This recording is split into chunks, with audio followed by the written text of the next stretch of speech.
ప్రభుత్వం అధికారం కోల్పోయింది, ఎట్లుంది అసలు? మీరు ఏమనుకుంటున్నారు? మీరు ఓడిపోవడానికి కారణం ఏమనుకుంటున్నారు?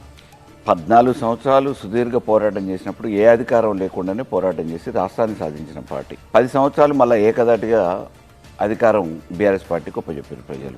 ఎడారిగా ఉన్న తెలంగాణని సస్యశ్యామలం చేసి అన్ని రకాలుగా అన్ని రంగాల్లో అభివృద్ధి చేసిన ఘనత బీఆర్ఎస్ పార్టీది, కేసీఆర్ గారిది. ఈరోజు గెలుపోవటంలో సహజం. దాంట్లో భాగంగానే మొన్న రాష్ట్రంలో అధికారాన్ని కోల్పోయినాం.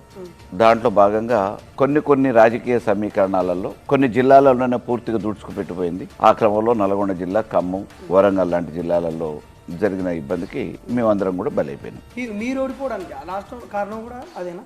రాష్ట్ర వ్యాప్తంగా వచ్చిన ఆ గాలిలో 3 జిల్లాలలో అసలు మామూలుగా ప్రభంజనం మాదిరిగా వచ్చింది. ప్రజలు ఎందుకు ఆ రకంగా ఆలోచించారు అనేది ఎవరు ఊహించలేదు. సో ఆ క్రమంలో నల్గొండ, ఖమ్మం, వరంగల్, పాట్లీ, మహబూబ్నగర్ ఇటువంటి జిల్లాలలో జరిగిన వాటిలో జరిగిన పరిణామాలలో మేము కూడా ఓడిపోయినాం.